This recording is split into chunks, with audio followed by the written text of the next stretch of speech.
Yo, yo, yo, folks. Welcome to another Esoterica live stream. Try to answer a couple questions and talk about some past content creation. And I want to talk about this book giveaway. In fact, I need to go over there and grab it. It's sitting over there on my local desk that you see in the background.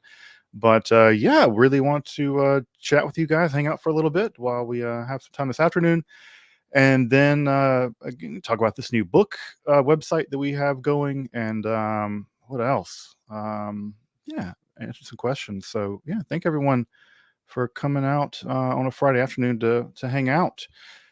So recent content. We've had a fun, I don't know, last few weeks of content creation. Um, yeah, what have we worked on so far? The first thing we worked on in this recent cycle, right? Because I'm sure folks are realizing I tend to do like 3 episodes, then sort of take a break because burnout's the real thing. And so the big thing that we've been doing is the first thing we did is just this episode on rune mysticism, which was a great collaboration with Rune from Nordic Animism. Super great guy, really kind fellow. It was really great to work with him.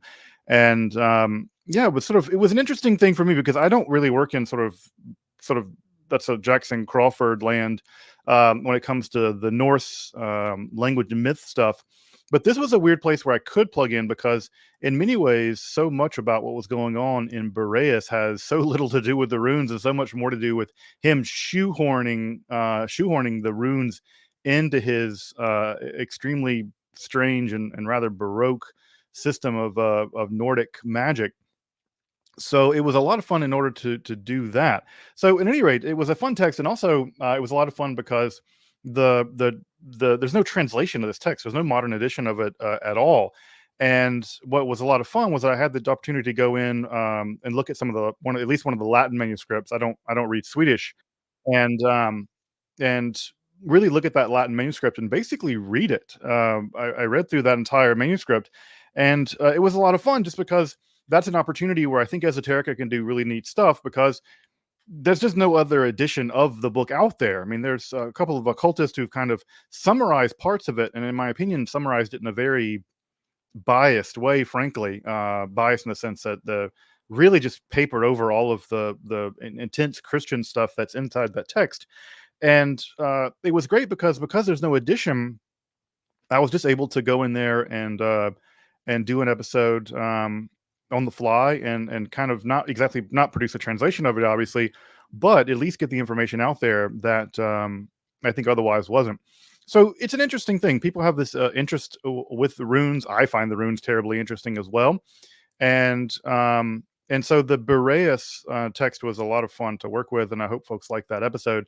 Um, yeah, I really hope that gets a modern edition. Behind the scenes, I was talking to Philip from Let's Talk Religion. Of course, he's Swedish, and sort of said, "Hey, look, what if we were to make a translation of this? You cover one of the Swedish manuscripts, I'll cover the Latin manuscript, and we'll just sort of produce a sort of ad hoc, maybe even pro bono um, translation."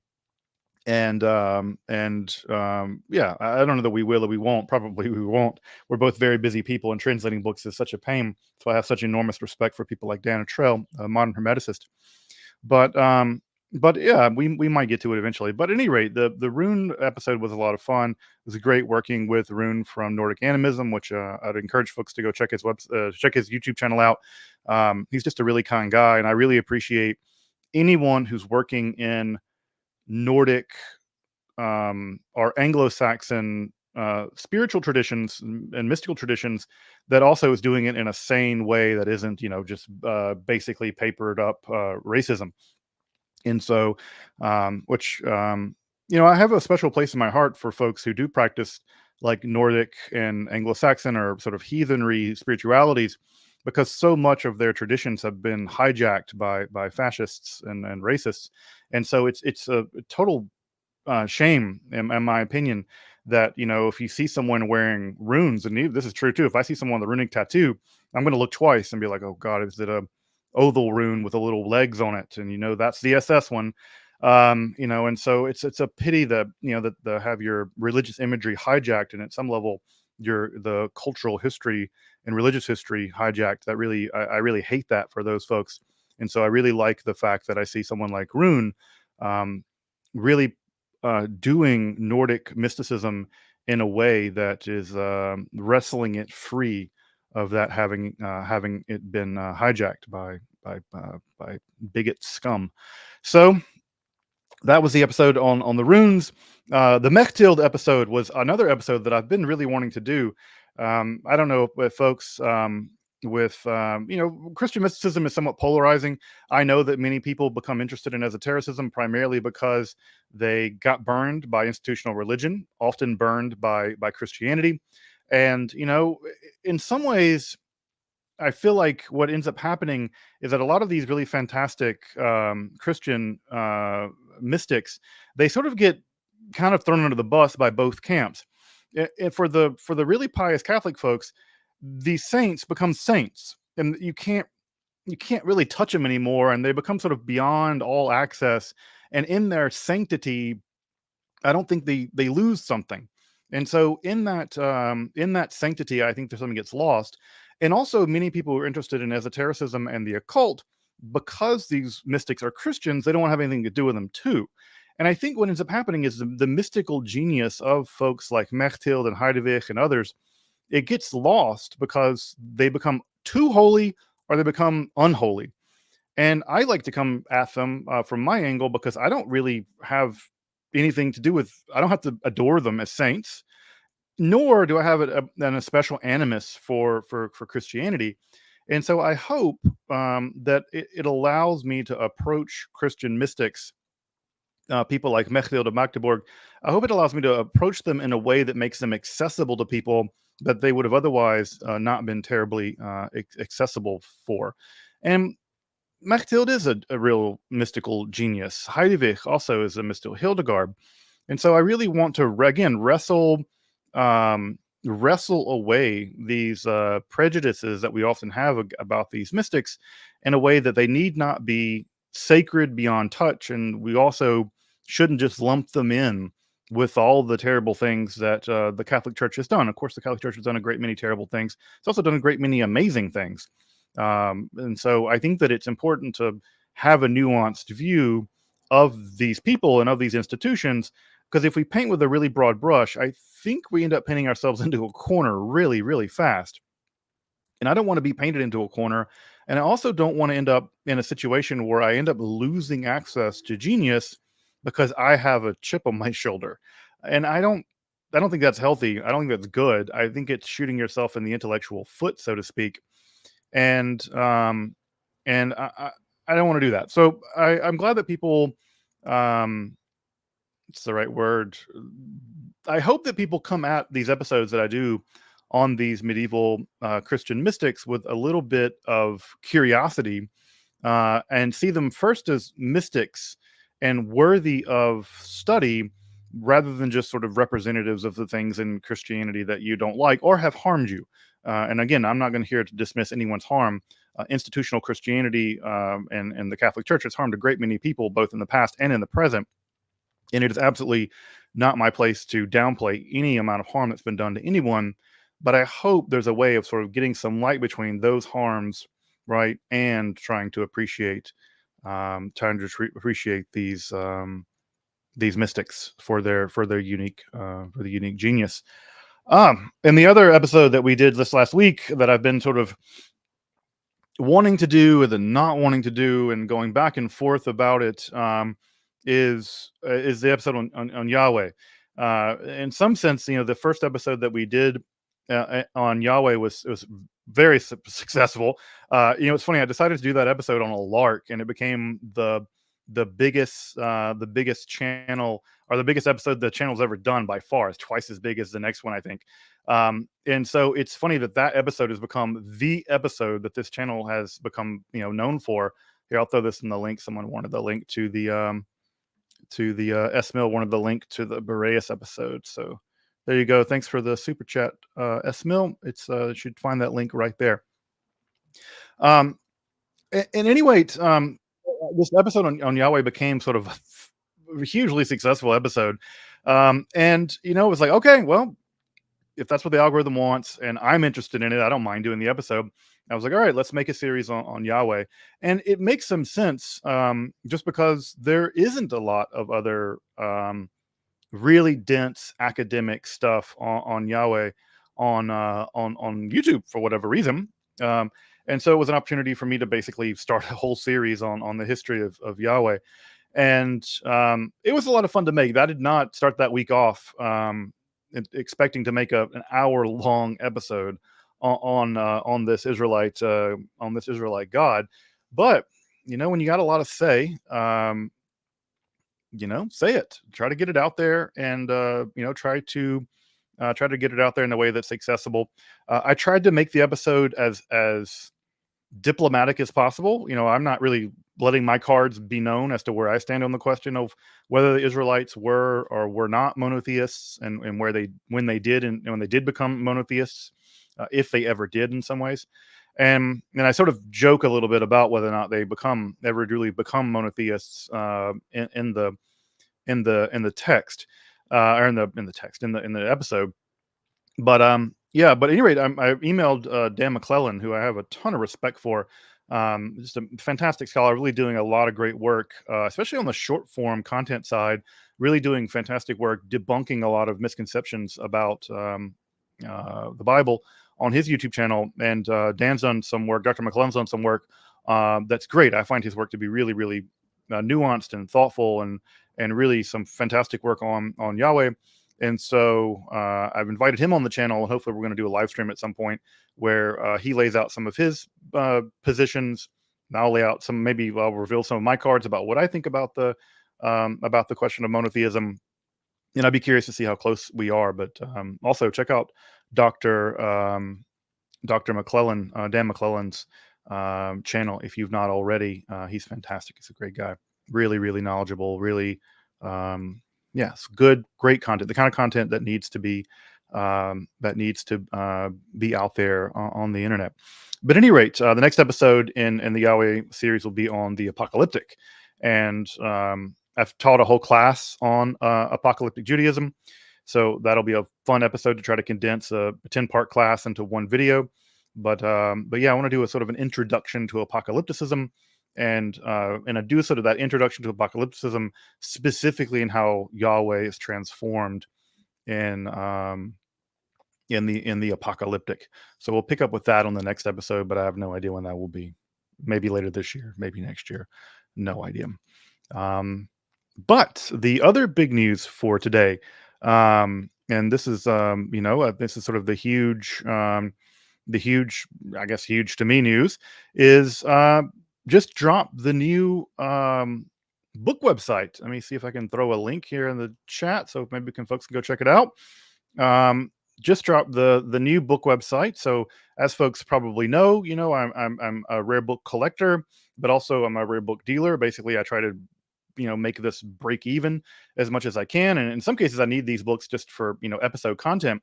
But the big thing that's going down is we just along with my colleague Dr. Morgan Meese, is a dear friend and colleague, we just opened a brand new website showcasing some occult, esoteric, antiquarian books. And so what's fantastic is we've got that website dropped today. And to celebrate, I'm giving a book away, or we're giving a book away. And let me grab it real quick to show you guys the book a little closer. It's over here on my lab table, my lab bench.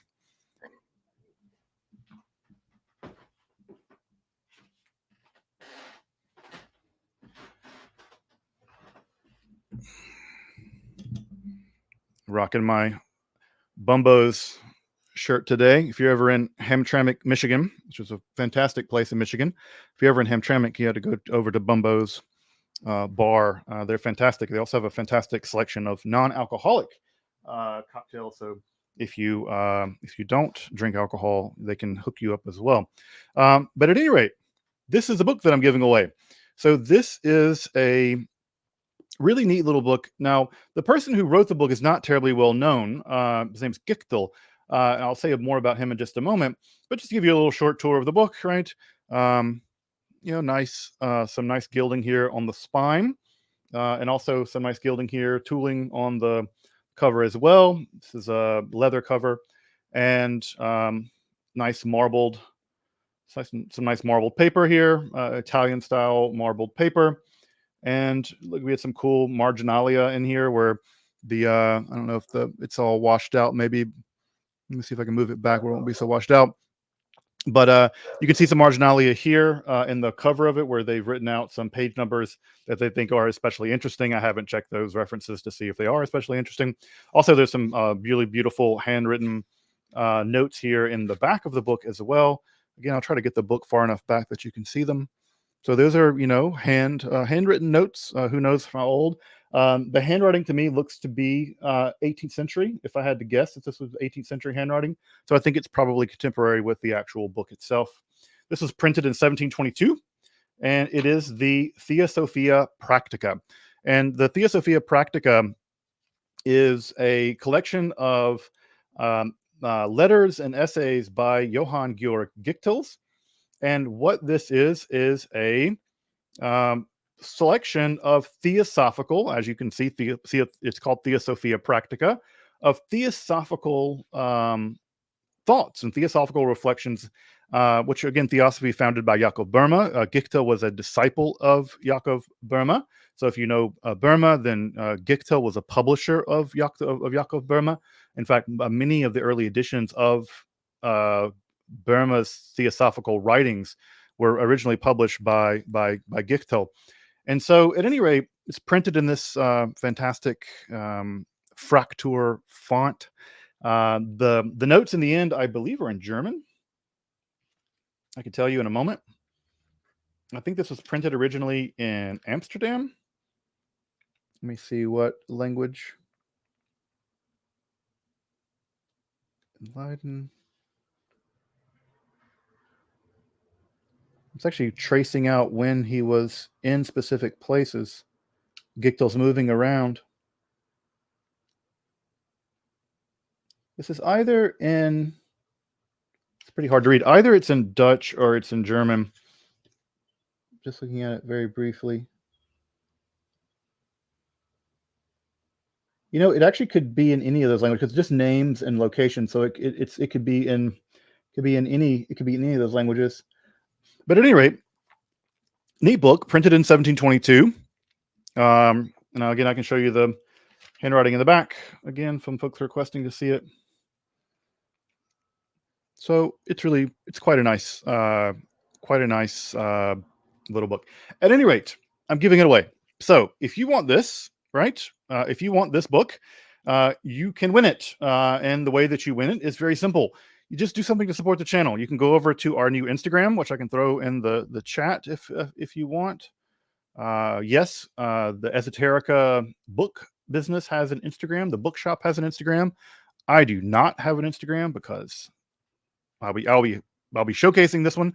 But just go over to Instagram and tell me why you want the book. It's that easy. If you don't have Instagram, which is totally fine, good for you, then just find another way to support the channel. You can leave a comment on the episode. You can support us on Patreon. I will say this, that patrons of the channel do get an additional discount if they do want to buy some books. On the new website. So if you're planning on buying a book, you might as well sign up for Patreon, because the code that you'll get from Patreon will basically instantaneously pay itself back. So and yes, and if you win, I'll ship it wherever. I mean, if you live in Timbuktu or wherever, I'll gladly ship it wherever. But again, you don't have to do anything to you don't have to have Instagram. If you just want to send me a message, you can go over to the new book website, send me a message via that, and you're absolutely can get the book that way as well, or at least register to win it. And I'll draw to win it sometime next week or something like that. All right, just to highlight a couple books that are I think a little interesting from the new catalog. This is a neat volume here of the extracts of Stobaeus. You'll notice that the binding here is kind of neat. This is if you can probably see it here, this is a binding from a previous medieval manuscript. So this vellum is actually from a medieval manuscript, that's been used to reinforce the binding of this text of Stobaeus. So on one hand, this is just neat in the sense that you're kind of getting a book of Stobaeus, but you're also getting a fragment of a medieval manuscript that's been used to reinforce it, which is kind of neat. Folks may know Stobaeus. I'm going to do an episode on Stobaeus at some point, but Stobaeus was a Byzantine father. He was a scholar, but he wanted to produce a collection of pagan wisdom. Basically, he's probably a Christian, but produce a collection of pagan wisdom for his son. And his collection, which is just excerpts from a bunch of different authors, that becomes the anthology of Stobaeus. Now, what's cool about the anthology of Stobaeus is that in many cases he preserves texts that otherwise are totally lost. Some of those texts include Hermetica. So there are some Hermetica that exist only because Stobaeus extracted them from bigger books and put them into this book. And in fact, it's not just true for the Hermetica. There are many pieces of pagan wisdom that would be totally lost if they weren't preserved in this excellent little book here of Stobaeus. So, and I say little, it's not quite so little, but it's printed in quite a small font, 10-point font, and it is quite a thick book. That's a thick with 2 C's. But this does contain a really fascinating collection of wisdom from the pagan and the Hermetic world that, if were it not for Stobaeus, it would have been lost. So a really cool little book about something that I think most of us don't know much about, but also they have this nice carpet binding as well.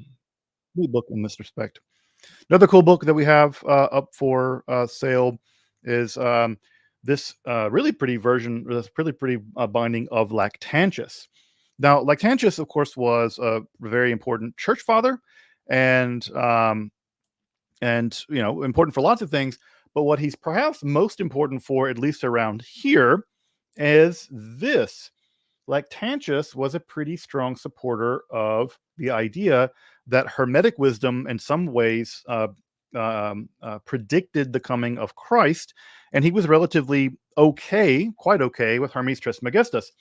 And what's neat about this copy is that here is one of the sections early on in the book where he mentions Hermes Trismegistus, and someone has actually come back in.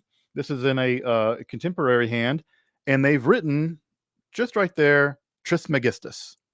He is called Trismegistus.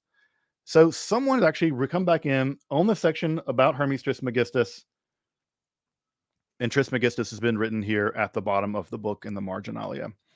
So this is a cool little place where the book itself preserves an important dimension of how the Hermetica has survived down to us, and it contains marginalia, which is also interesting because someone has been especially interested in denoting the fact that that Hermes Trismegistus is of some significant importance. Now, of course, there's a lot more book here than just the one little section on Hermes Trismegistus, but Lactantius is one of the primary reasons, I would argue, why Hermes Trismegistus survived the way that he was able to survive. Also, this book's kind of neat because a rat ate part of it.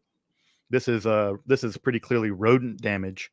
So this is an interesting book that has survived. It's a quite beautiful binding here with this tooling, but you can see here where some little rodent damage here, which I don't know about you guys. I kind of like the fact that these books sort of wear their battle scars on their sleeves or on their covers. So some nice rodent damage there. Also in the back here, you can also see other marginalia from different time periods. In fact, there's a piece of marginalia in here from 1588, which is dated, which is kind of a neat aspect of this. I don't think it'll give you the plague. Fairly confident the rat is long dead that gnawed at Lactantius. But at any rate, another neat book here. Now I'll just show one more before we jump to some questions. I know there's been some super chats and stuff, so I want to get to those questions as well. This book is a cool one, and had we not gotten it in a different way, I probably would have kept it myself. This is a contemporary binding, but this is a really lovely edition of Italian Renaissance commentary on a book that at first blush doesn't seem all that interesting. It is a publication of Lactantius's, not Lactantius, of Alexander of Aphrodisias's commentary on Aristotle's meteorology. All right, say it again. This is a copy of Alexander of Aphrodisias's commentary on of Aristotle's meteorology, printed here in what, 1548. So this is a copy of 1548. It's a nice edition and sort of a short folio. But the reason why this edition is quite interesting is that it is in the middle of the Renaissance. It's being published in the middle of the Renaissance. And as you probably know, maybe from my episode on the meteorology, that books 1, 2, 3, and 4, the entirety of the meteorology, are very important. This also contains the Renaissance era commentary as well. But this theory in this book lays out Aristotle's theory of the exhalations. And Aristotle's theory of the exhalations is the fundamental theory about how metals were formed in both Arabic and medieval alchemy. And it's because of the theory of exhalations that we get alchemy as a material theory. So in some ways, at the very center of alchemical practice, the very foundations of alchemical practice, is Aristotle's meteorology. In fact, it was one of the first books of Aristotle translated into Hebrew. It was very important. And these commentaries, like this one of Alexander of Aphrodisias, here's a really cool woodcut in this edition, if I can get it in a little focus here. These commentaries form the foundation of the theory of the metals, and therefore they sit at the very center of the theory of how alchemy works. So on first blush, it doesn't look like a book of alchemy, but it is. There's simply no alchemy without books exactly like this one. So this is a really amazing edition, 16th century, mid-16th century edition of Alexander of Aphrodisias's commentary. Again, some really great woodcuts here, some diagrams and stuff like that. So at any rate, these are just 3 of the volumes that we have up for purchase on the new book website. So if you're interested in owning, and again, we really engineered this book website not so much to be for book collectors, because book collectors, if you're a rare book collector, you are going to be able to, navigate all of the cataloging and all the things maybe for yourself. But if you just want one cool old book and you want to get that old book because for whatever reason it speaks to you, this is a place via Esoterica Rare Books that you can pick those up. So take a look at the website. If you want to try to win this one, again, just hit me up on Patreon, hit me up with PayPal donation, leave a comment, whatever, anything you want to do. Sign up for the new Instagram for the book business, and someone is going to win this next week. And it's a 300-year-old book about Theosophy for free. So I'm really glad, because I know these books are expensive, folks. I know that they're expensive. I know that they're out of reach for a lot of people. Many of these books are out of my reach, frankly. That's why I wanted to give one away. So every 3 or 4 months, maybe like once a quarter or maybe twice a year, I'm going to make it a point to give some books away. And I want to give the books away mostly because I want people to be able to get access to them, at least at some level, no matter what their income is. So I can't give these books away by any stretch of the imagination.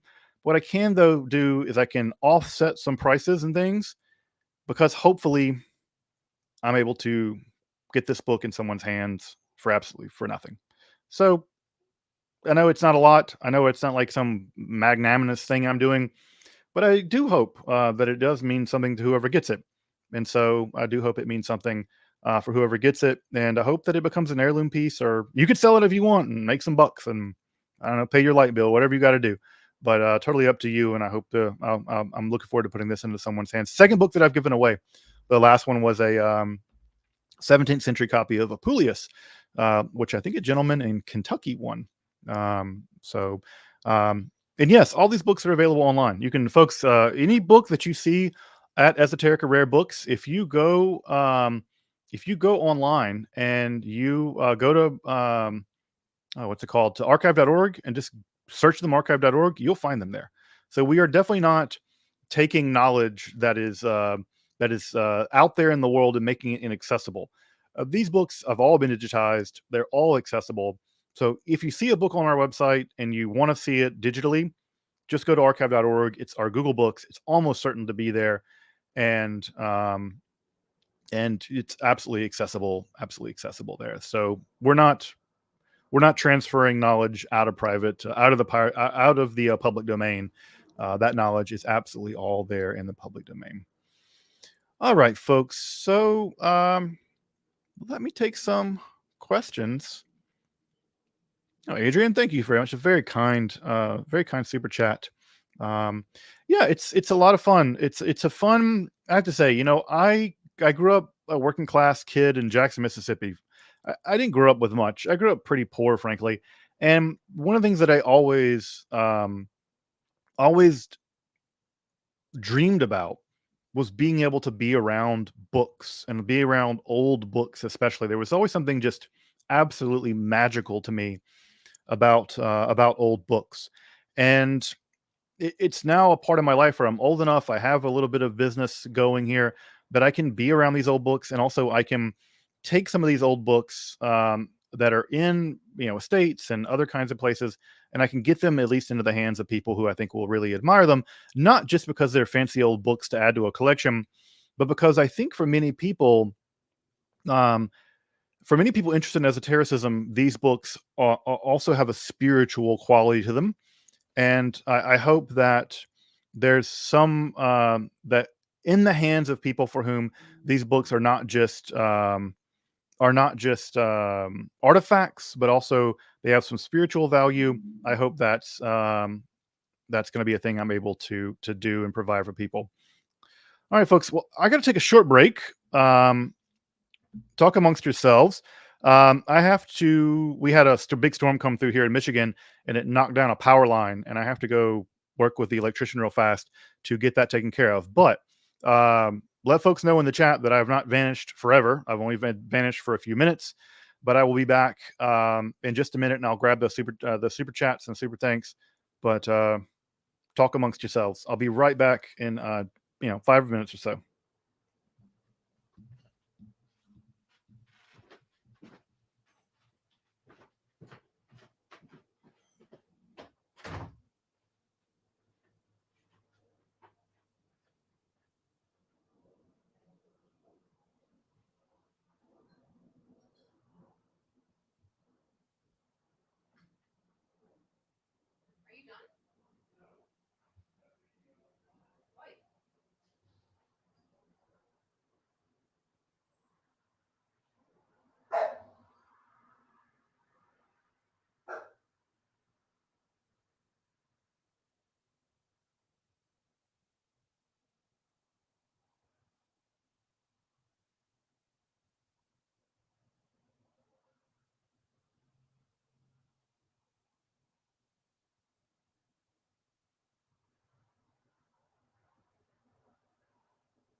All right, folks, I'm back. A live stream featuring an empty seat. Yes, and that sound was my dog, Mississippi. I had to go down to the basement to turn the breaker back on, and I'm back. Whew. All right, let's do some super chats. See where folks are at. Thank you, Soft Spot. Is that a cave bear for an icon or some kind of megafauna? Thank you. I appreciate it. All right, let me scroll back up to the top and see which ones I can get. Jeanette, thank you. Long-time supporter of the channel. I really, really appreciate your being around and being part of the community. It's wonderful. Thank you. Do you ever plan to do an episode on Martinism? You know, I don't know much about Martinism, and because it's sort of part of the Freemasonry world that I also don't know much about. But it's also right at the cusp of kind of where the channel's historical mandate ends, and so I don't know. The short answer is I don't know. The long answer is I hope that this channel's around a long time, and I'll be able to get to some of that, the more recent stuff later on. So at this point, I'm not sure. All right. So hey, John. John's also been a long time supporter of the channel. Any hopes for more absinthe related content? And any thoughts on surviving occultism and folk magic in the Americas? So yes, there will be some more absinthe related content for sure. I mean, every year around Absinthe Day in March, I'll do something. And also, I have this new absinthe coming out. In fact, downstairs in my house, I have 4 giant boxes full of herbs that need to go down to the distillery because we're making a second batch in anticipation of releasing this absinthe in the fall. So yes, we're going to make a kind of maybe a short documentary about the process of making absinthe that either I will shoot or I'll shoot with their social media people at Detroit City Distillery. And so we'll do that. And you know, there is an episode that I do want to make on sort of folk magical practices among the Pennsylvania Dutch, and the sort of powwow and that world. But you know, there's the research there is so limited that I don't have access to it, and I would like to do some more stuff on folk magic in the Americas. But it's just like I don't know if there's any good sort of primary publications about it. And I don't have any knowledge of it specifically, but I would like to do that. I do think that is a fascinating topic, and it's just the kind of thing that I don't have a lot of knowledge about, but I would like to do something about it. Crystal Dragon, thank you. Would you ever do a video on the Greco-Roman gods? You work with Hecate, and so I do know. I will say that Dr. Angela Puka, my friend and colleague, has done a couple of videos at least on Hecate. Will I do anything on the videos in the Greek and the Roman gods? I probably won't do anything on the gods themselves, just because there's so much other content on the Greco-Roman gods. I would like to do more content on Roman and Greek magic, specifically maybe some Roman necromancy stuff. So I would like to do more there. I'd also like to come back and do some episodes on the mystery cults and stuff like that. So probably not on the Greco-Roman gods themselves, but or maybe with some exceptions. But I would like to do some more on the Roman magic and stuff like that. Maybe a kind of a collaboration with Andrew Henry over there at Religion for Breakfast. So. Garner Moe, thank you. I'm super curious about alchemical formulations for plant fertilizers and pesticides that existed before we invented nitrogen-based fertilizers. This is a great question.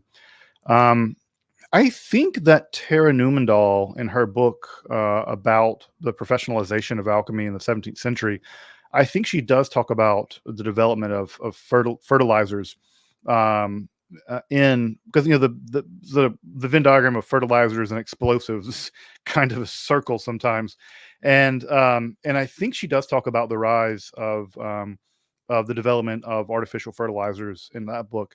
So that would be a great place. There's a whole episode that I want to do on all the things that alchemists did that were not transmuting metals, because we so much focus on transmutation, and we do because they did, but they we have alchemists that did a whole lot of other things aside from transmutation. In fact, I would say that by the 17th century, many alchemists day in day out were focusing less on transmutation and more on all kinds of other things, like making cosmetics, for instance, paint.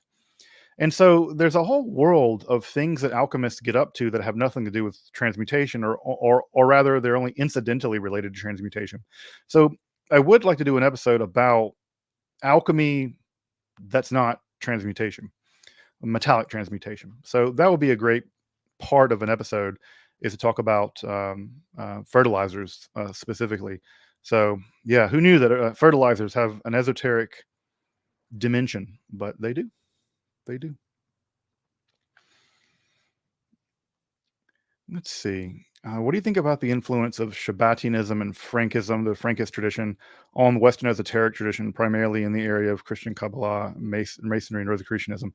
I think very limited, very limited. And the reason why is because what makes Jacob Frank, so malevolent and detestable, in my opinion, is that they just converted to the Catholicism. They didn't. There's very little evidence that the Shabbatians, there were many Jewish Shabbatians, and I do think that many Orthodox people remained crypto Shabbatians well after of the official end. I think, in fact, there may have been some Shabbatians still in Eastern Europe in the 19th century. But I think that Frankism just self-destructed because they all converted to Catholicism, and in some level they became good. And so I just think that they kind of um, converted themselves out of their religion. And I think after Ava Frank died and all the things that were supposed to happen with Ava Frank didn't happen, I think that many of those Jewish people that converted to Catholicism were more than happy to get on with their lives of basically being, many of them were handsomely paid. Some of them got titles. The bishops really loved the idea of a mass conversion. It really looked good for a bishop to get a mass conversion. And so I think that many of them enjoyed the position that they had basically found themselves in and got on with it.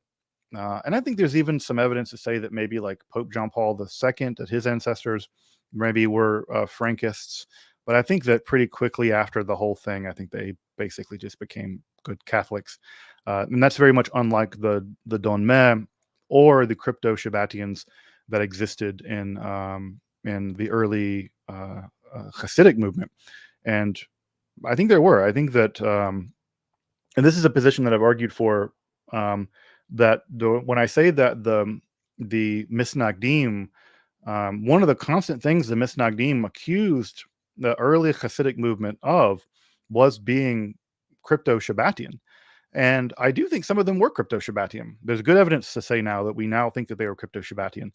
But I think that even that wore off relatively quickly as the Hasidic movement itself kind of cooled down and became basically undifferentiated from just Orthodox Judaism. Um, and so, but I know, Zevi, my good friend and colleague Zevi, who was just here actually earlier this week on as part of his cross country trip, really wants to reclaim some of that more, not Shabbatian, God forbid, but more heterodox kind of intensity of the early Hasidic movement, which sounds fun, I guess.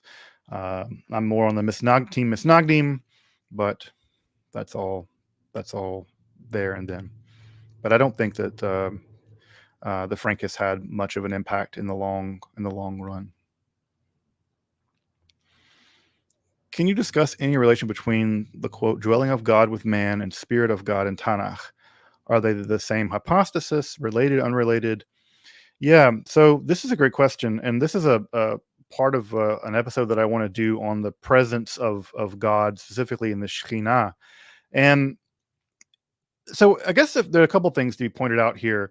The first is that the ancient Israelites conceived of God as having a body, um, a physical body, but a kind of exotic physical body. And this point's been made very well by by um, in the recent book, the Body of God and Anatomy, which is a fantastic book. Um, Stavropoulos, but anyway, they conceived of God having a body, a kind of physical body. Now, not physical, and perhaps in the same way as a table is physical or something like that. But I think that what ends up happening is this spirit of God, or the Ruach HaKodesh or whatever, it's a kind of presence of God, a kind of glory of God, and it functions a bit something like a hypostasis. And this is also true of the angel of Yahweh and things like this. And so, yeah, one of the things that I want to cover in a future episode is how, in the various ways, this hypostasis existed in the Hebrew Bible, the physical body of God, and also how this gets transformed over time. But there's a sense that God's body is sort of inside that cloud. So yeah, I do want to come back into this, and yeah, I think it's a fantastic topic to get into how the ancient Israelites conceived of their God, which in many ways we think of as being really unique, but it really wasn't. The idea that Baal would appear inside of a storm is already there. He's referred to as the rider on the clouds. It's already right in there in the Ugaritic myths from ancient Canaan. And so the idea that Yahweh would be inside of dark clouds, that that's a very that idea, it would have been immediately recognizable to ancient people as like, yeah, of course your God's walking around inside of a dark cloud. Our God does that too. So it's really it's I think an interesting thing to explore, and I'd like to come back to it for sure. It's a fantastic idea for a future episode, how God appears, theophany, and what those theophanies were, and what sense they made, and how they were understood by ancient people. That's a great question.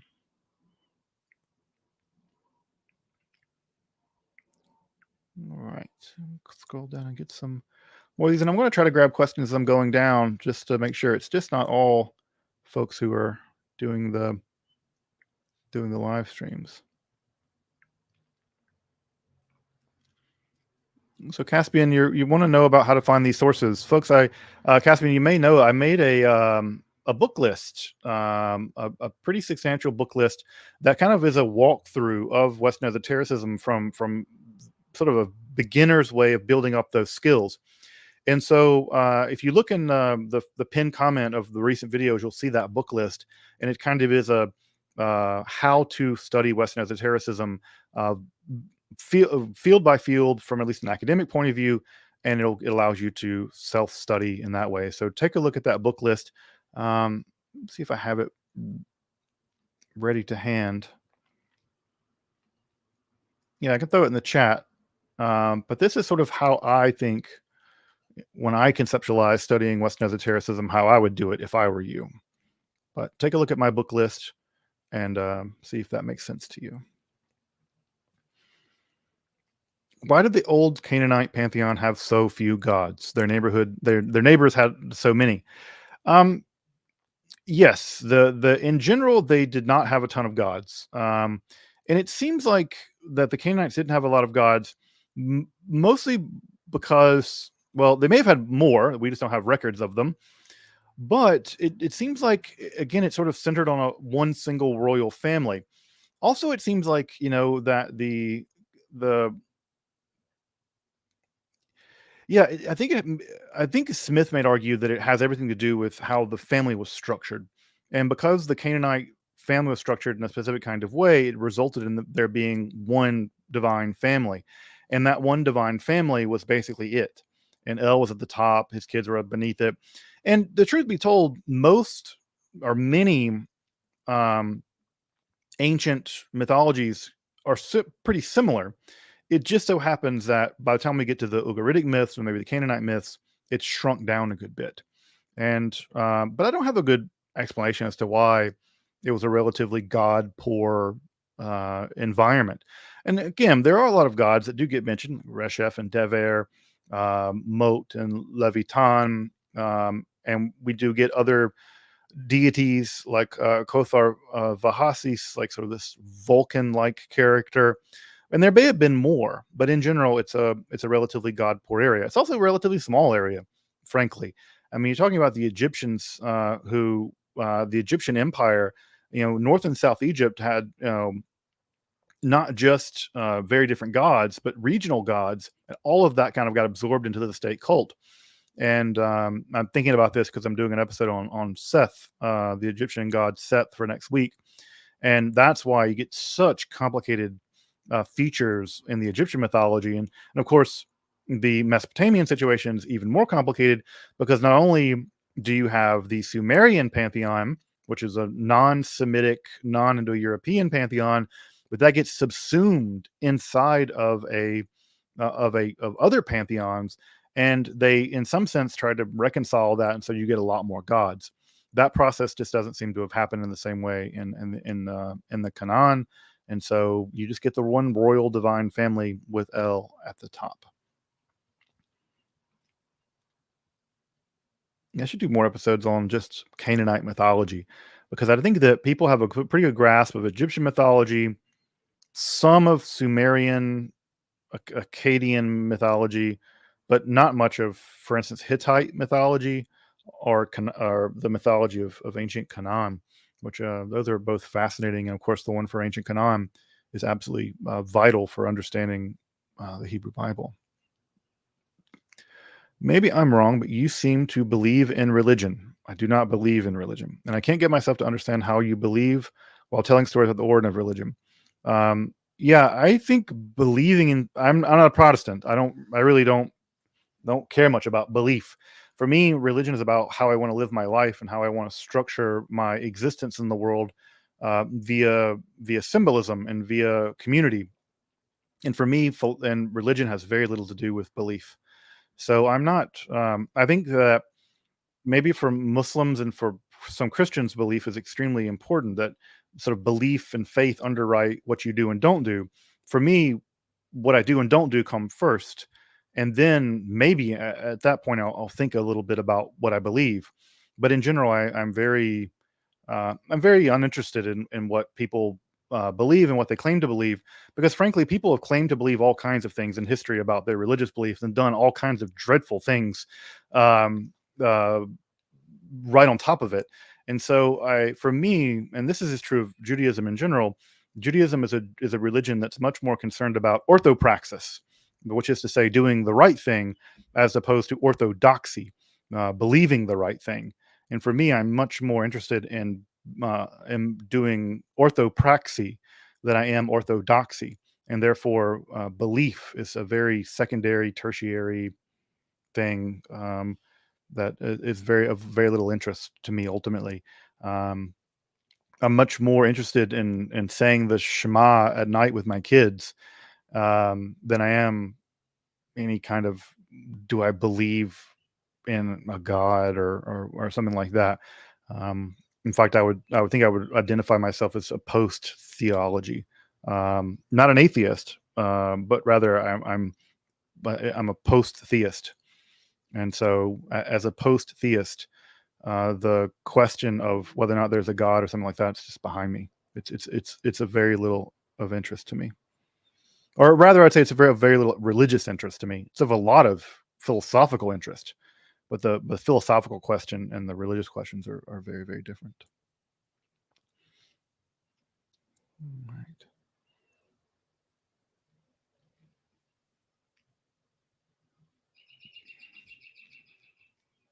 Oh boy, a question about Sumerian. If the Sumerian Hursang, um, equals Shadu, and Hursang is a homograph of Safon in the Ugaritic, is derived from, is the mountain above El, is Harzion. No idea. This would be a great question for a Sumerologist. Um, yeah, no idea. I don't, from the actual, whether I mean, it's just the word Shadu just means mountain in Akkadian. I know that. I know Akkadian okay. In fact, El Shaddai probably is from the word there for Shaddai, is probably cognate with Shadu from Akkadian. but I don't know that it's that these are related. Also, the exact mountain that is associated with Yahweh changes. It's Zion. It's sometimes it's Sinai. Sometimes it's Mount Horeb.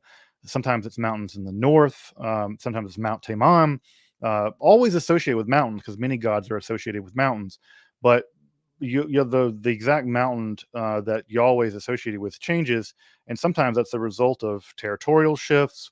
Sometimes that's also a result of if Yahweh is being thought of as El, and El is associated with certain mountains, or Baal is associated with certain mountains, and you'll get these shifts because of those arrangements.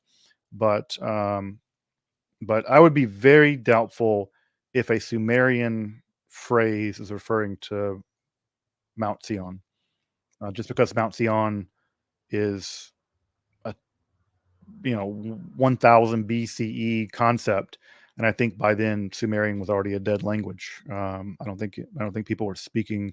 I don't think people were speaking Sumerian at that point. I think at that point it had become an academic language, but I doubt it. But this is more of a question for like a Sumerologist than for me.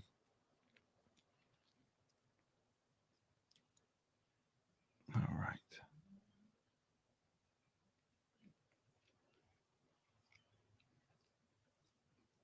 Yeah, I mentioned this earlier. I was talking to Dr. McClellan just the other day about doing a live stream where we talk about his conceptions of monotheism.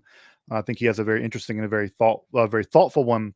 But yeah, we're going to talk about Israelite monotheism and Yahweh. So that would be what we would chat about. I can't say for anything about religion for breakfast, but I do think they met up at the AAR last year. At the AAR last year, which is the American Academy of Religion. I think it was in Denver. It's going to be in California this year. I'm not going to go this year, but I am going to go. I think the year after, because I think it's going to be in Boston. I just don't want to go to the West Coast. Don't want to go to the West Coast. All right.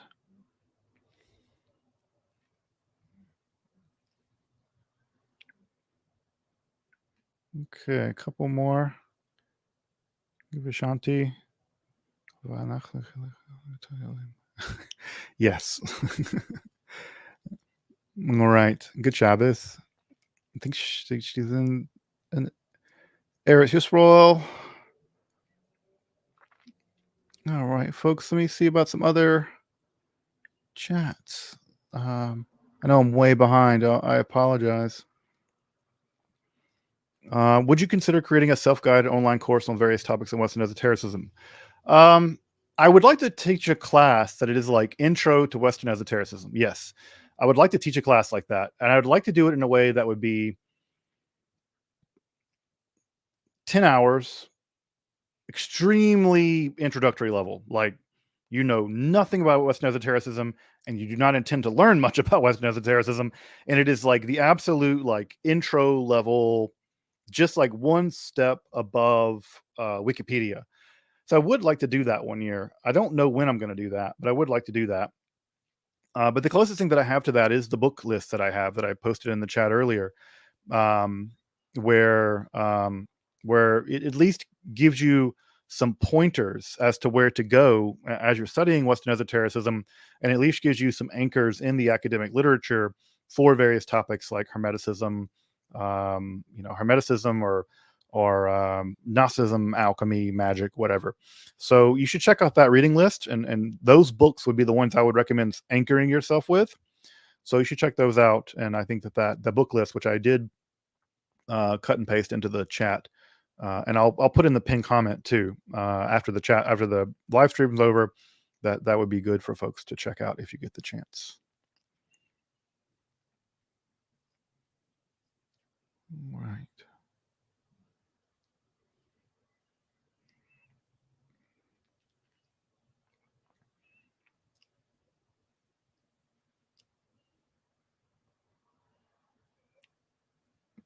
Okay.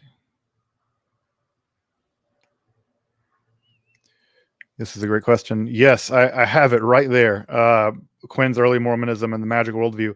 Huge, great volume. It's just one of these books that's like in the pile, and it keeps getting pushed down the pile, and actually read it and work with it. But yes, I do want to do an episode on the LDS Church and its sort of intersections with Western esotericism at some point. Maybe I'll time that with visiting. I'm going to go visit Utah again because the big Salt Lake temple is undergoing the process of renovation, and I think it's supposed to be done next year.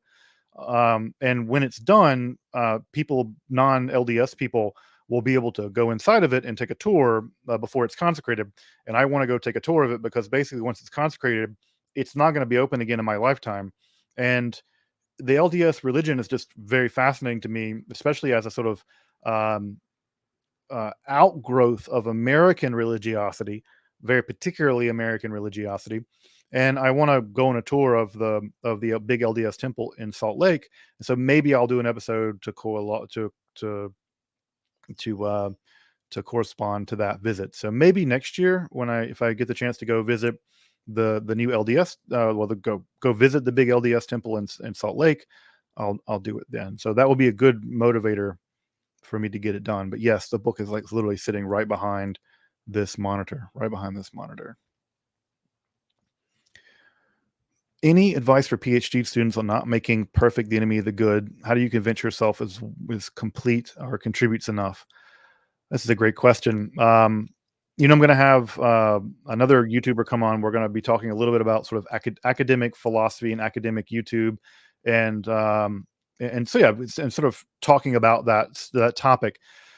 This is a great question. How do you say that's enough? When you're done, just be done. Um, my guess is that when I say this from my dissertation, is that when I was asking myself questions and I wasn't able to find any answers in any of the literature, I feel like I'd pushed the needle enough. Because you don't have to push it far, frankly. PhDs, we think sometimes, I think PhD students think they have to revolutionize the field. Your PhD is not going to do that. Very likely is not going to do that. And so, if you punch the ceiling up just a little bit and you punch it just beyond where the literature is, I think you've done it. I think you've done it. You don't have to make some genius contribution. The contribution you'll make is over the course of your lifetime. The PhD is just meant to demonstrate that you can do it, that you can do it. And I would say that once you've exhausted the questions and you've answered them, you've pushed it to the point where you're now answering your own questions. I think you probably have done it. I think you've probably done it. Um, Also, just get friends of yours and advisors of yours that you trust to tell you honestly whether or not you're on the right path and you're doing the right thing. Because almost everyone that I know who's done a PhD is their own worst critic, their own harshest critic. And you can't trust yourself to be your own best critic.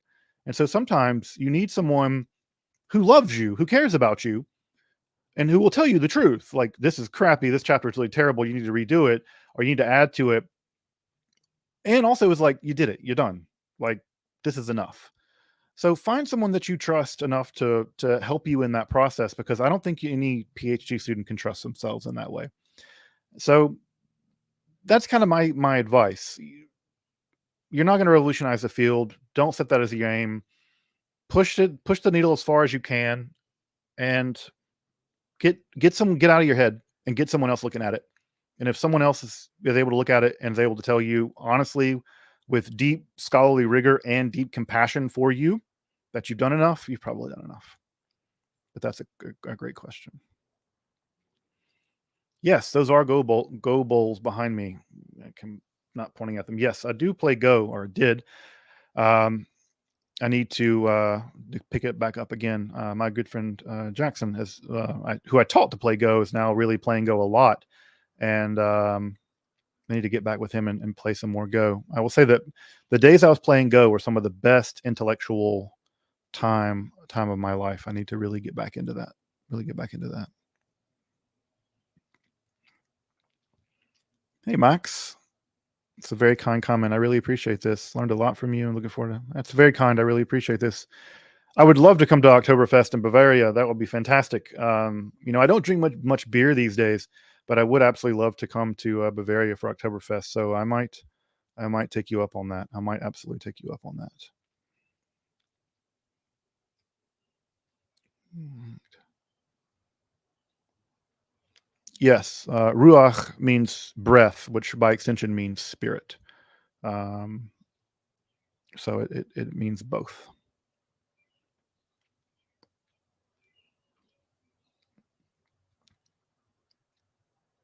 Welcome, Mark. I don't want to be in the mind melting business too much, but insofar as esoterica is intellectually challenging to people, and intellectually challenging in a way that inspires people to do the work themselves. Because at the end of the day, you're only going to learn so much from a YouTube channel, folks. YouTube channels are not going to prove to be the best form and the longest way of getting an education.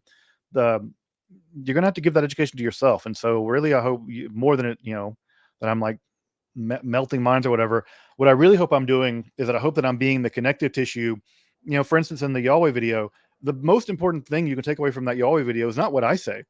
It's me pointing at the very end of that episode to all that scholarship that you can go pick up and work through yourself. And is my Yahweh video the exhaustive answer to how monotheism arose? And of course not. No, there's a debate about that. And what I want is I want to be able to do the work of encouraging you to read that literature, and for you to be able to come to that debate, and you to be able to form an opinion that is inside of that debate, that you are part of the conversation. So this channel is all about empowering you, engaging the game of academic accessibility, and making you your best educator. Because at the end of the day, you're not going to learn stuff, real deep learning from me. Not going to happen. Real deep learning is going to happen in relationships. It's going to happen reading primary sources. It's going to happen reading secondary sources. And it's going to happen because you've done the hard work to get yourself in the conversation. And if I can inspire you to do that just a little bit, then I've done my job. So yeah, I'm all about whatever blowing people's minds. But really, what I want to do is inspire you all to do what you can do, because you all can do it. Again, I come from a working class Mississippi background. I'm not special. I'm not. I did not come up in some environment where like education was going to be the ultimate goal of what my life was going to be. I worked hard, and I got lucky, and I've done the things that have been successful for me. And I don't care who you are. I don't care what your background is. Um, you can do it. It's hard work, but if you're watching these videos and you're reading these books, you can absolutely you can do what I do. You can learn what I've learned, and you can do it yourself. And I would love for you to make that happen.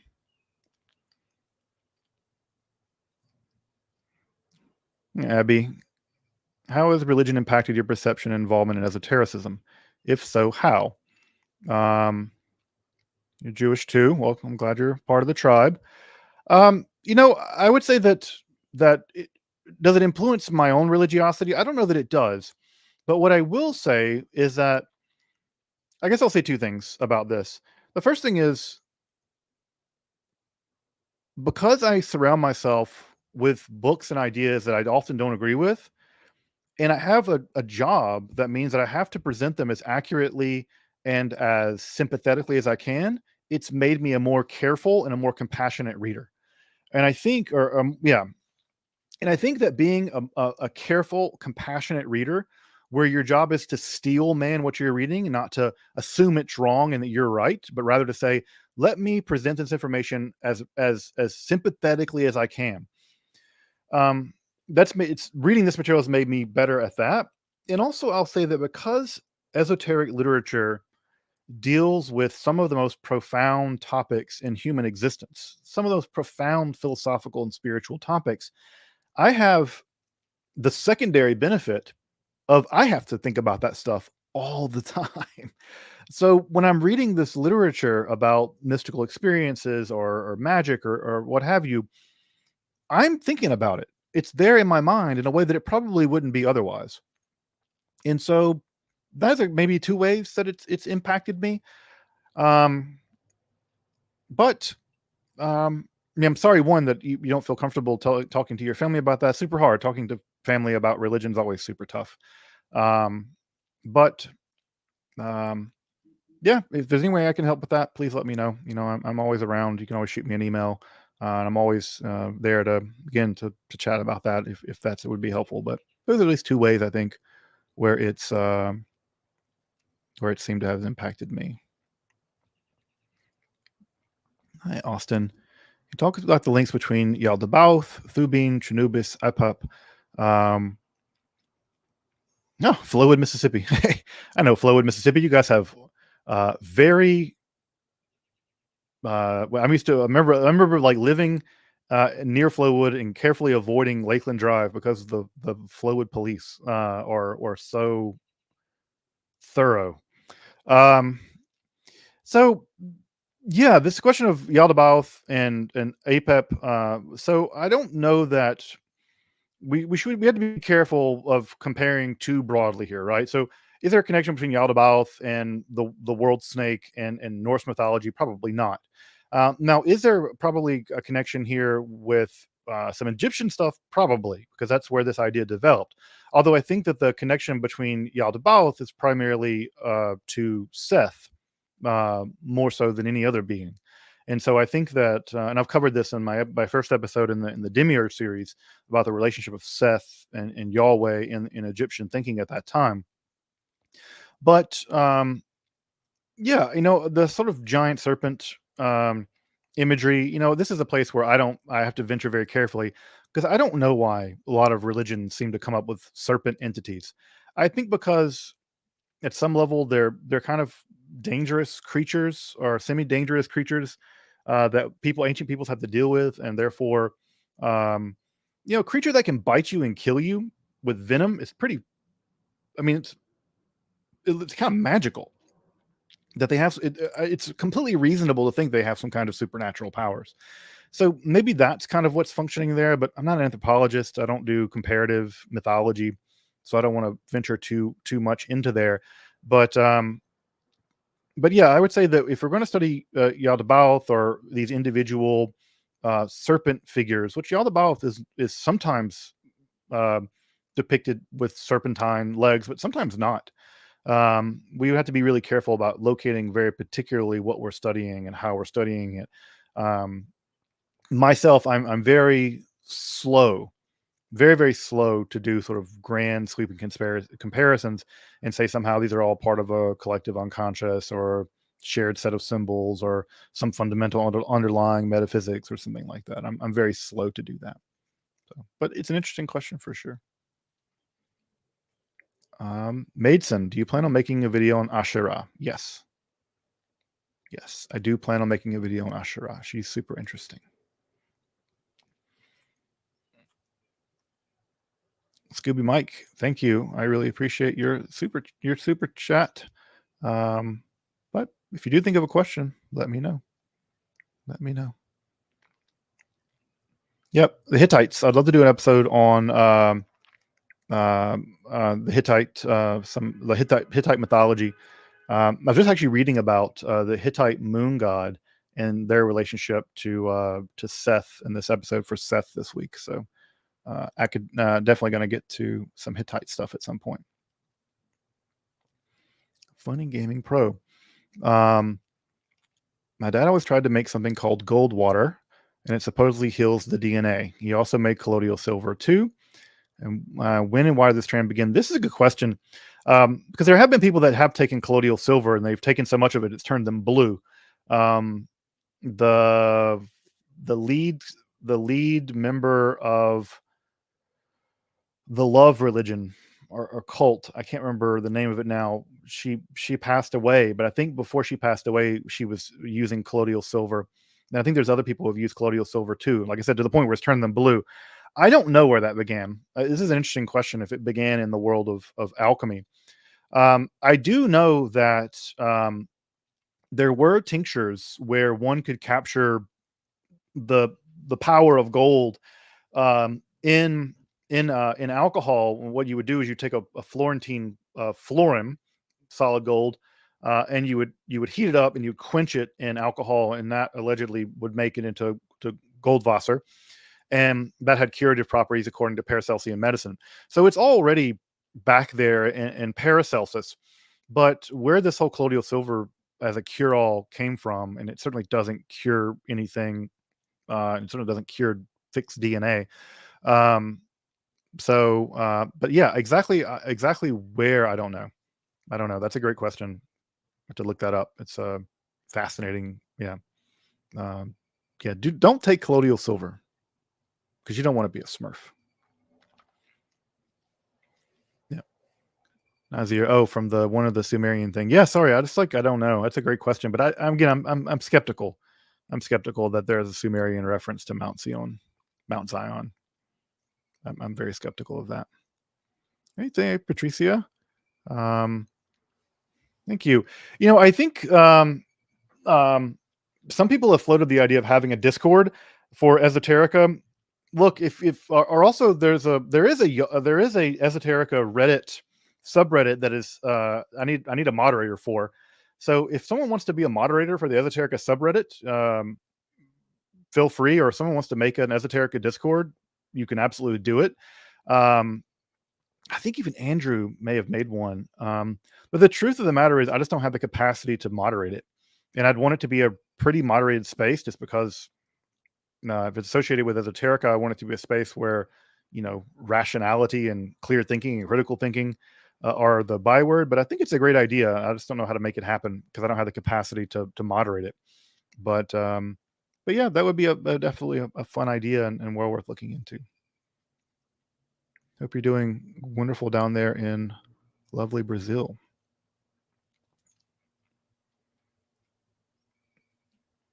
All right.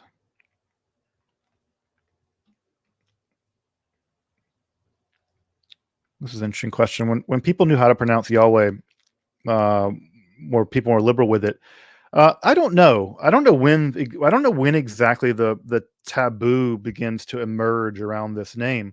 But when I read the Lachish letters, and some of the other inscriptions like at Kunchalit Ardrud, Adrud, when I read the Lachish letters, I always think of them saying it. Like, I don't think of them saying Adonai or definitely not Hashem. And so, my sense is that when the Lachish letter was written, right there when Nebuchadnezzar was rolling down the hills, I bet it was still being said back then. I bet it was said back then. I bet the pronunciation was still being had. Um, but I don't know. I don't know exactly when when the taboo begins to emerge. I suspect it's probably late, maybe around the time of the Deuteronomist or something like that. But again, when I see the Lachish letters, when they're writing it out, and they're writing it out just like a normal word, um, I'm suspecting there that it was probably being said. But there's clearly a shift at some point. For instance, in some of the Dead Sea Scrolls, the writer of the Dead Sea, the scribe, will be writing in sort of normal Aramaic, square Aramaic script. But when they get to the Tetragrammaton, they'll write it out in Paleo Hebrew, which is interesting. It means at that point something has changed for that scribe, at least, where they feel the need to write out the name in Paleo Hebrew as opposed to writing it out in just normal Ashuri script.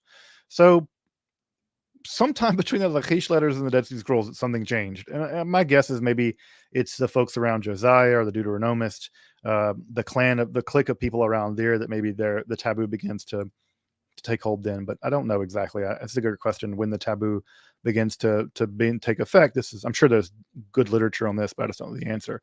But my guess is that the guys that wrote the soldiers that wrote the Lachish letters were still saying it, but that's just a guess.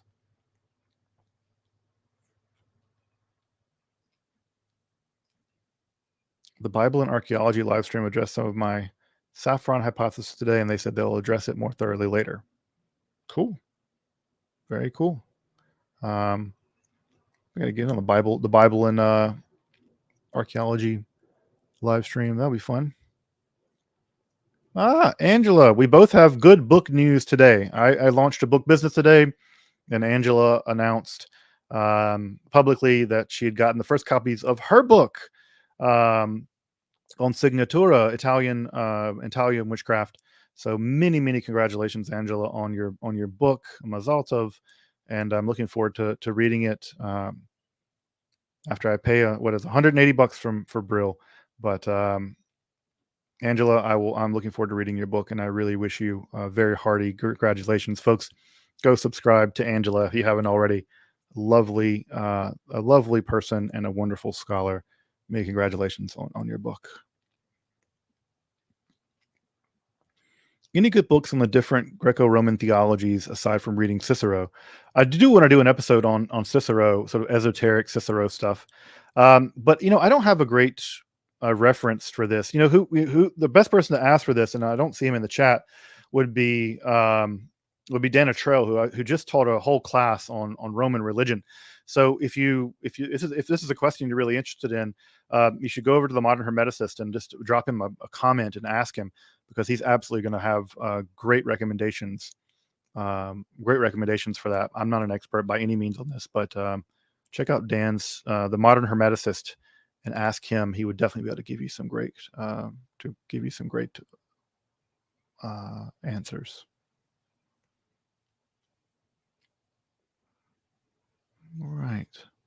Let me see what time it is. 3:22. Okay. And I had to step out for a little while, so I'll be on for a little over an hour and a half.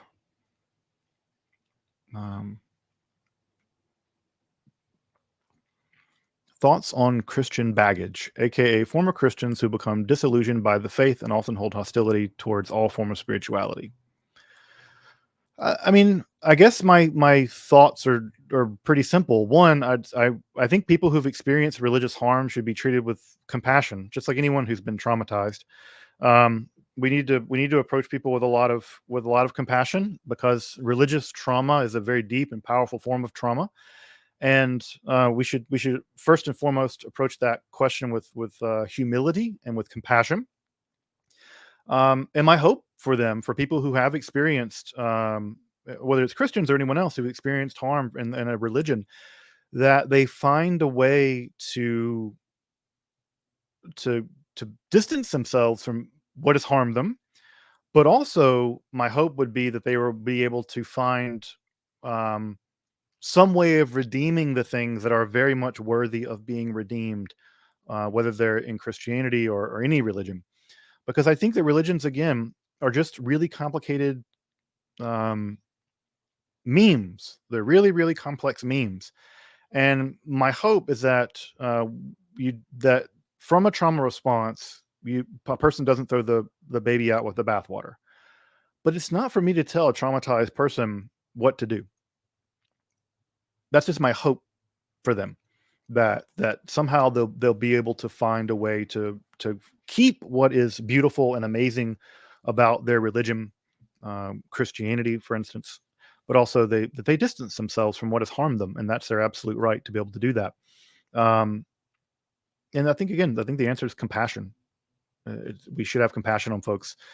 People have come to me. Folks know my wife is a rabbi, and we have lots of people that come and who are interested in conversion. And my first answer is, why are you wanting to convert to Judaism? And if the answer is, I don't like Christianity, then my answer is always going to be, well, have you really looked into it? Because Christianity is pretty amazing. It's a pretty fantastic religion. And Judaism certainly has great things to offer. But for me, the question is, if you're running from something, why are you running from it? And it's important to make an informed decision about something like that. So that's my thoughts about sort of like, people who have, baggage, I guess, with Christianity, is that we should treat anyone who's been harmed by a religion with compassion. And the hope is that that they're able to make it to a place where what is amazing and beautiful and sublime about a religion is something that they are able to get to the point of being able to appreciate that. But again, certainly not my place ever to put anyone pressure on anyone to do something like that. All right. Oh, the talk at the Ripman went really well. It's on the channel, by the way. You can see the episode where Professor Walter Heinegraaff and I got to hang out and chat about Hermeticism is really was a magical night to meet some really fantastic fans of the channel. And of course, Professor Honograph's a personal intellectual hero of mine. So being able to share a stage with him was a great honor. Was a great honor.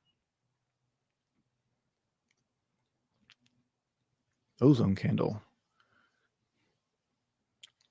The channel was borderline therapeutic while I was deconstructing and rebuilding my own faith. Learned a lot of new perspectives through education. That's wonderful. Thank you. It's very kind of you to say that. Um, I want people to have intellectual tools.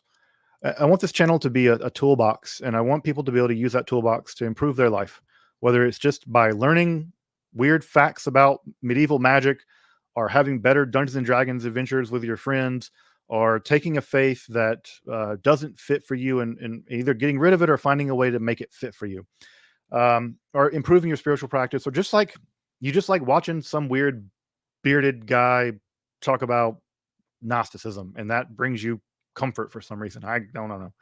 I like watching a dude dress up in 18th century clothes and make mushroom ketchup, and brings me comfort. So who am I to judge what brings people comfort?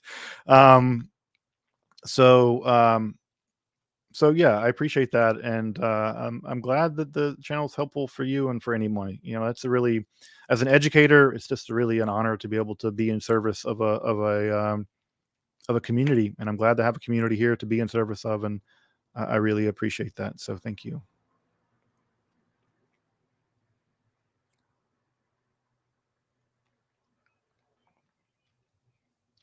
All right.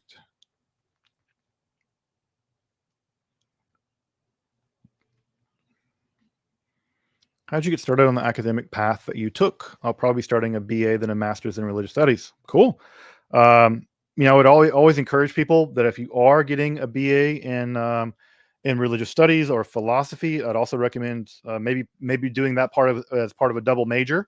Um, it's hard to get a job out here with these degrees, and so I would really recommend a double major if you can pull it off. So that's just a little piece of advice about navigating that stuff.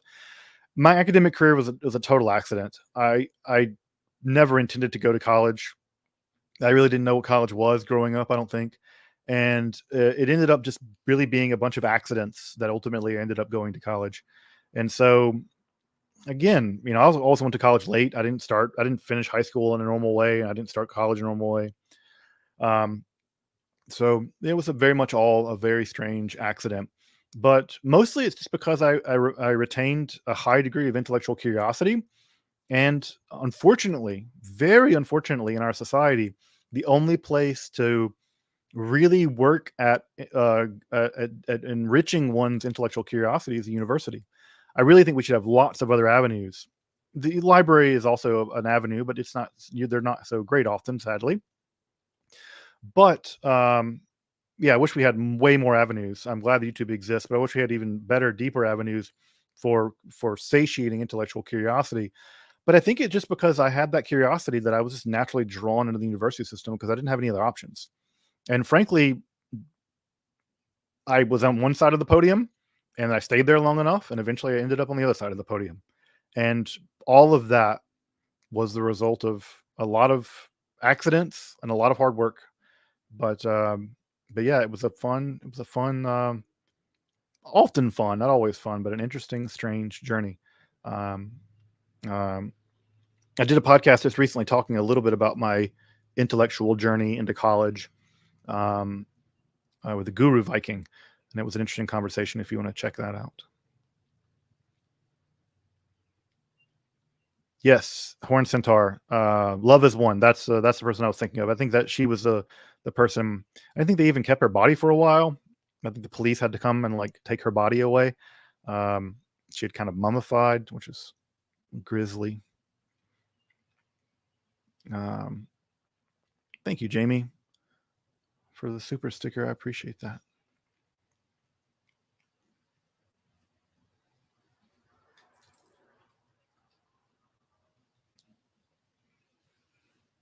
Trini, many thanks to the channel.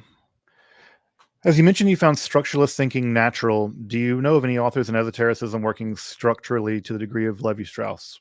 No, no. By the time that Look, structuralism's dead. I'm probably one of the last people that's not 100 years old to think of themselves as a structuralist. There's not many of us left. I'm kind of an intellectual dinosaur in this regard. But no, by the time that Western esotericism became a discipline, really in the 1990s, by then postmodernism was all the rage. Which again, this is another place where I get to praise Professor Hanegraaff. You know, Hanegraaff never went that direction. Hanegraaff is a very careful historian, historiographer, sort of in the Rilkean tradition. And so by then, I think that what sort of jumped out was kind of discourse theory, and there's still a lot of discourse theory in the study of Western esotericism. Coco von Stuckrad, I think, kind of works in that more Foucauldian style of doing historical stuff. Um, I wonder if Angela Puka, if you, if I don't know if you're still in the chat, whether or not you would think of yourself as kind of a Foucauldian in the way that you approach historiography. But yeah, I'm a dinosaur when it comes to this, and there's definitely no one working in the stuff like Levi Strauss. So, but yeah, I mean, if I ever get around to doing some specific writing, I'll probably come at it. I'll come at it from a structuralist point of view because that's my orientation. That's how I think about that's how I think about these problems. How I do the episodes. It's where my um, intellectual heart is. I don't know. It's where my intellect is. It's how my intellect works. It's very much with structuralist things in mind. Yeah, that's a great question. Yeah, I'd love to do this. Some more stuff on Hellenistic astrology. Um, yeah, maybe team up with Chris Brennan again and have a great conversation with him. That would be a lot of fun. So that would be an idea. Yes, there's going to be at least 2 more conversations with John Vervaeke and Zevi. So look for those. Look for those coming soon. They are coming down the pike. I'm not sure when, but they are coming down the pike for sure.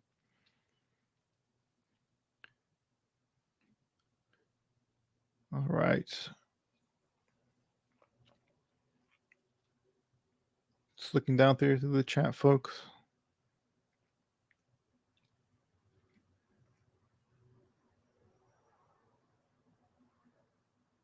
Wow.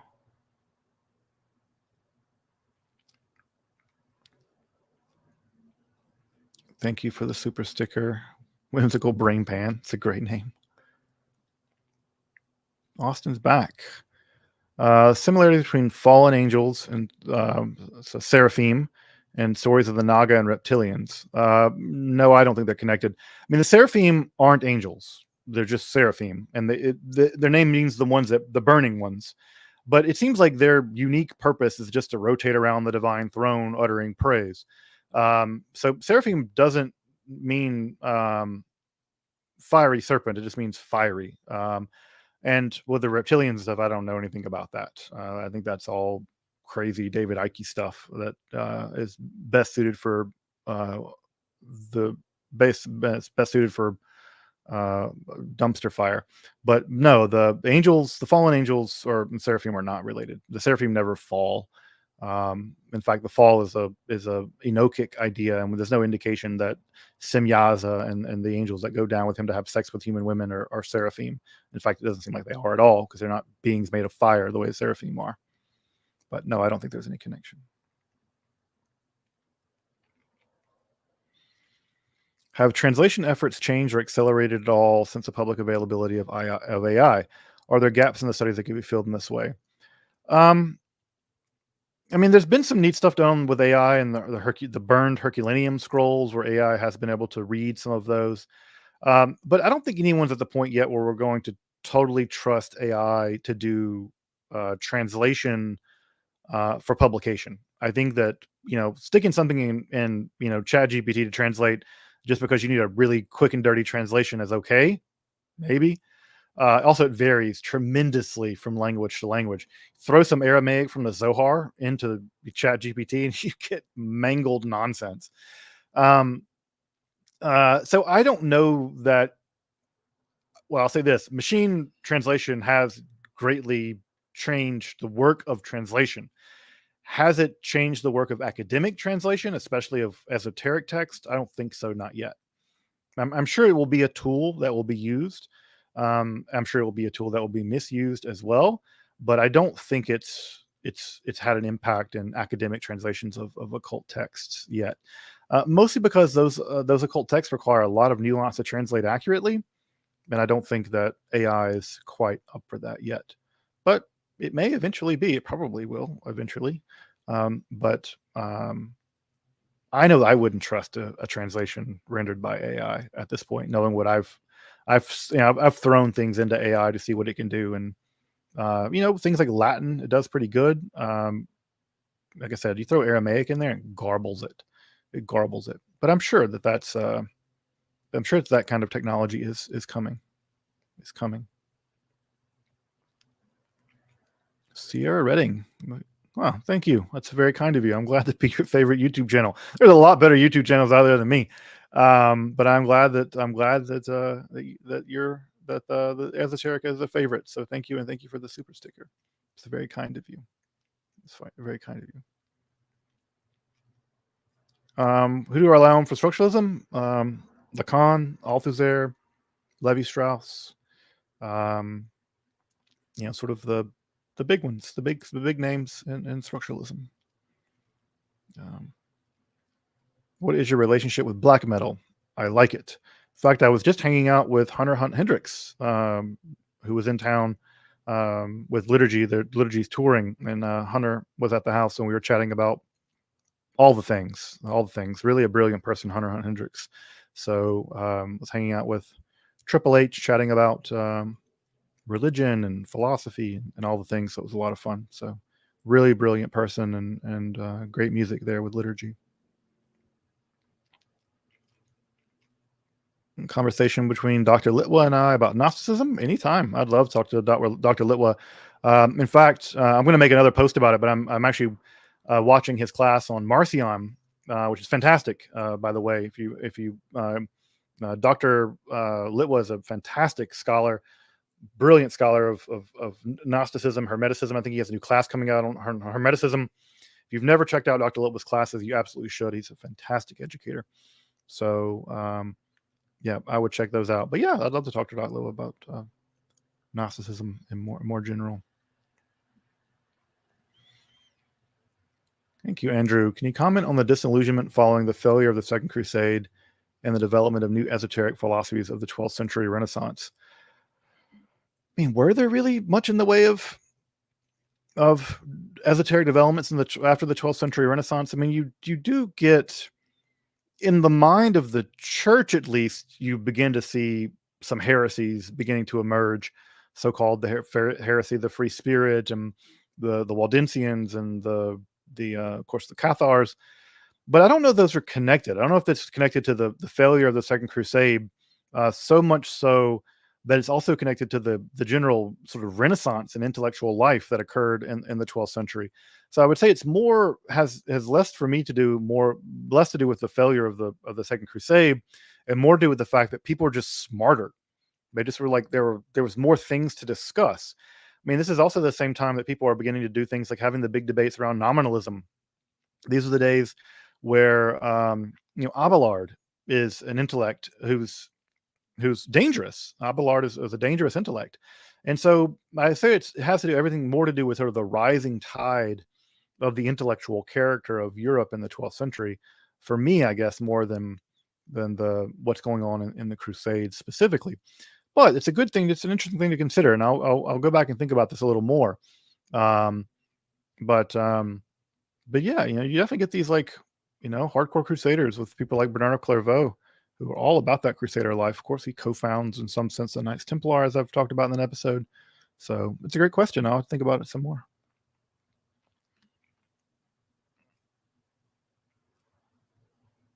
All right, folks, 141. I'm probably going to stay on for just a few more minutes. Okay, because I think I'm getting down to the end of the super chats. So the thing. So I appreciate that, Paul. That's a very kind comment. Paul's a supporter on Patreon, a really kind person. So I really Appreciate that. And again, safe, sometimes people may use the word safe as like a slur, like, oh, it's a safe space, but it's not safe in that sense. This is a very challenging intellectual space, I think, I hope.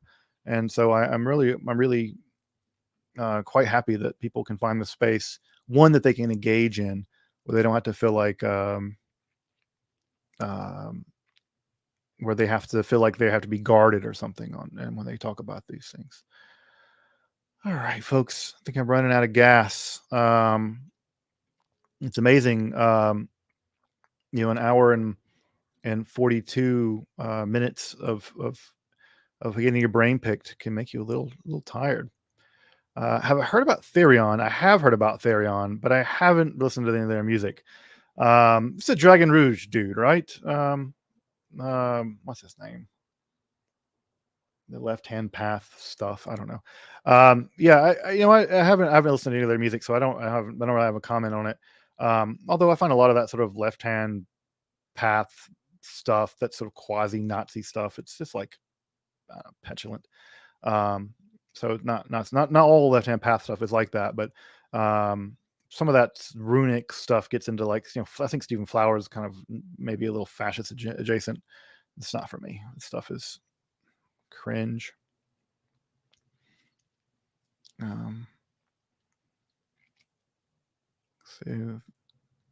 am I imagining the connection between the Ankh symbol and the Ankh-or with the entwined serpent?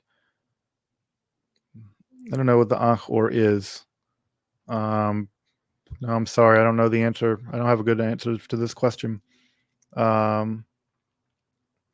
Yeah, I don't have a good answer to that question. I apologize.